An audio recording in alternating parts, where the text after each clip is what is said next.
Halo teman-teman, selamat datang di Sumber Artikel.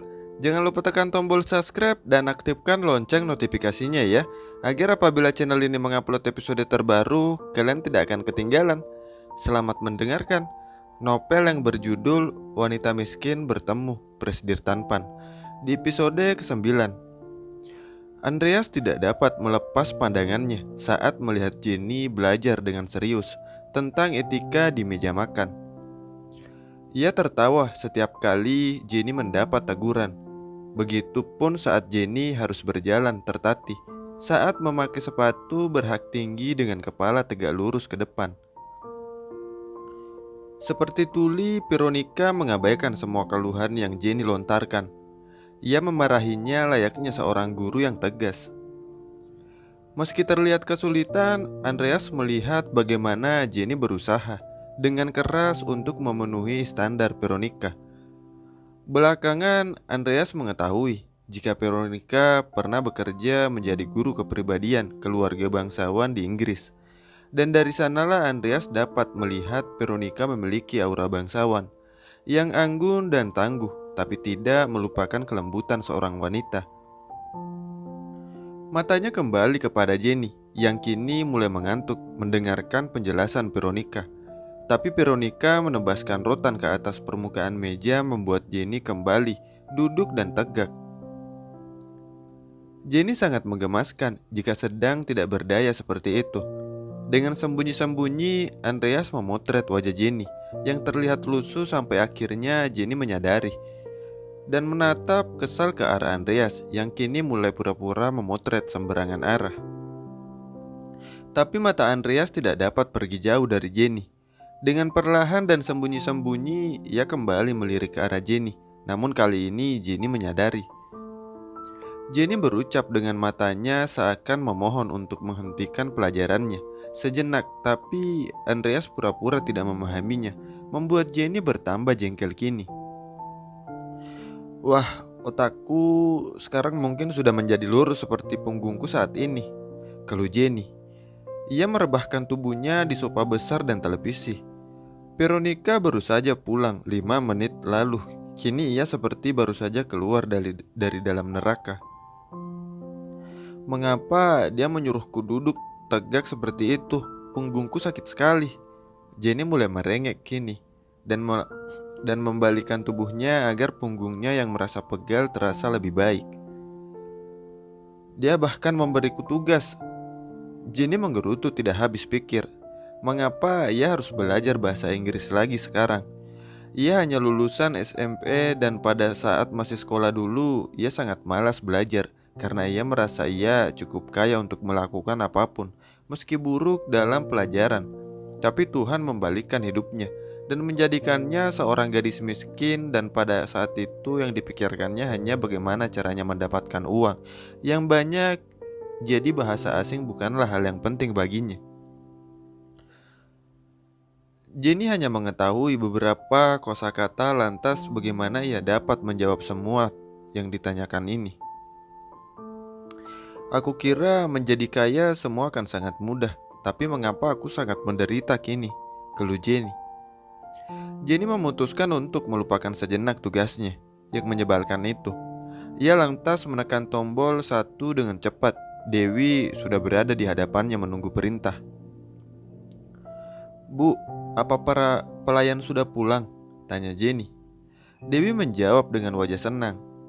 Tuan menyuruh mereka semua pulang lebih awal, dan mulai besok pelayan di rumah ini hanya bertugas saat pagi dan sore hari. Mengapa begitu? Dewi tersenyum malu sambil menjawab jika Andreas mungkin menginginkan waktu berdua dengannya, karena bagaimanapun mereka adalah pengantin baru.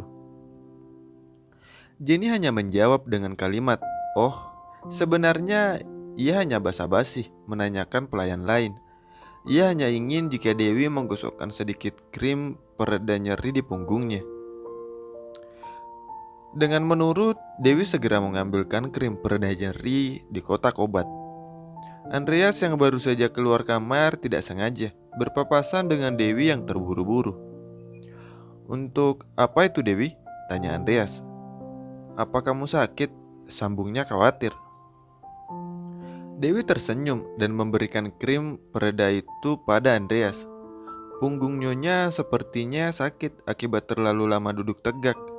Tadinya saya ingin mengoleskan untuknya, tapi Anda sepertinya senggang. Lebih baik jika Anda mengoleskan krim ini pada punggung Nyonya. Andreas terpaku setelah menerima krim itu. Dengan cepat, Dewi berjalan menuju kamarnya. Tapi sebelum itu, ia berkata lebih dulu pada Andreas, semua pintu sudah saya kunci rapat. Saya hanya akan berada di kamar. Saya tidak akan keluar hingga besok, jadi lakukan apapun yang kalian inginkan. Lakukan apa yang ingin kalian lakukan? Itu terdengar seperti sesuatu yang mengarah pada berhubungan intim, pasangan suami istri yang berakhir dengan menggairahkan. Andreas hanya tertawa pelan, tidak percaya dengan apa yang ada di pikirannya. Ia kemudian memandangi krim pereda nyeri itu. Sesaat sebelum akhirnya berjalan menuju tempat di mana Jenny berada kini, sudah tertidur dengan badan yang terkelengkup. Dengan hati-hati, Andreas membuka sepatu tinggi di kaki Jenny dan kemudian melihat ke arah punggung Jenny. Haruskah aku melakukannya? Andreas berpikir dengan keras. Tapi melihat Jenny yang begitu terlelap, ia tahu jika Jenny sangat kelelahan kini. Andreas meletakkan krim itu tepat di atas meja.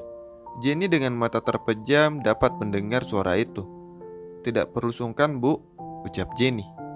Ia tidak tahu jika itu adalah Andreas, bukan Dewi. Lakukan saja. Punggungku seakan remuk, sakit sekali, keluhnya. Andreas menjadi tidak tega kini, tapi harusnya ia melakukannya. Jenny, Andreas memanggil Jenny, namun Jenny tidak menjawab seperti ia sudah terlelap kembali. Dengan menarik napas dalam, ia perlahan membuka resleting dress Jenny dan kini memperlihatkan punggung mulusnya. Jenny memiliki kulit yang indah. Ia tidak terlalu putih atau terlalu gelap. Kulitnya bersinar seperti ada butiran permata menempel di permukaan kulitnya.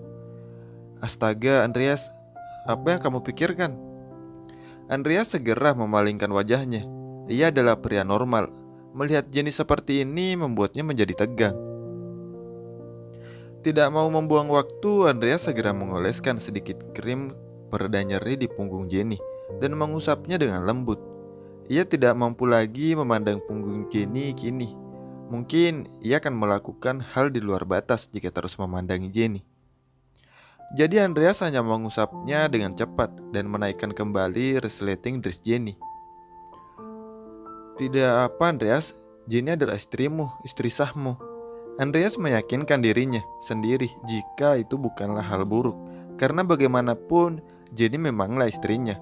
Terlepas dari kontrak mereka sepakati pernikahan, mereka tetaplah sah di mata agama dan negara. Kini Andreas bingung dengan apa yang harus ia lakukan sekarang. Haruskah ia tetap di sini dan menunggu Jenny bangun?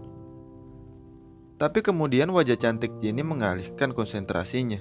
Semakin dilihat, Jenny semakin terlihat cantik. Tunggu, apa aku baru saja terpesona lagi? Andreas berkata pada dirinya sendiri. Ia baru menyadari jika seharian ini ia tidak dapat melepaskan pandangannya dari Jenny. Ia kembali melihat wajah Jenny dan menyingkirkan helai rambut yang menutupi wajahnya yang teduh. Andreas mendekatkan wajahnya dan menatap Jenny lebih intens, memperhatikan setiap lekuk indah di wajah Jenny yang halus dan luas. Hentikan, Andreas, kendalikan dirimu. Suara di pikirannya yang berteriak seakan tidak didengarnya. Ia harus terus mendekatkan wajahnya mengikuti kata hatinya. Sampai wajah mereka benar-benar dekat saat ini.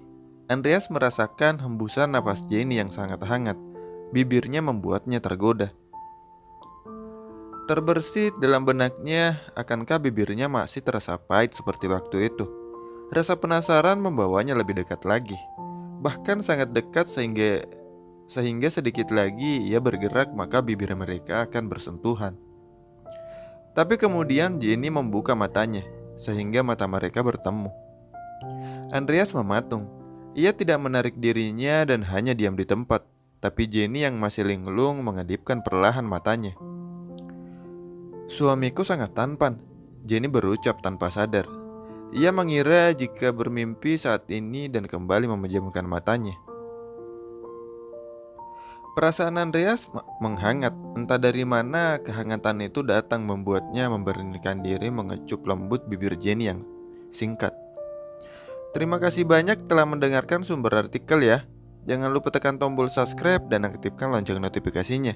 Dan jangan lupa juga tekan tombol like beserta komentar sebanyak-banyaknya ya. Mohon maaf kalau kontennya agak terlalu cepat cara bacanya ya, dikarenakan waktunya mepet. Terima kasih banyak, tunggu episode selanjutnya. Bye-bye.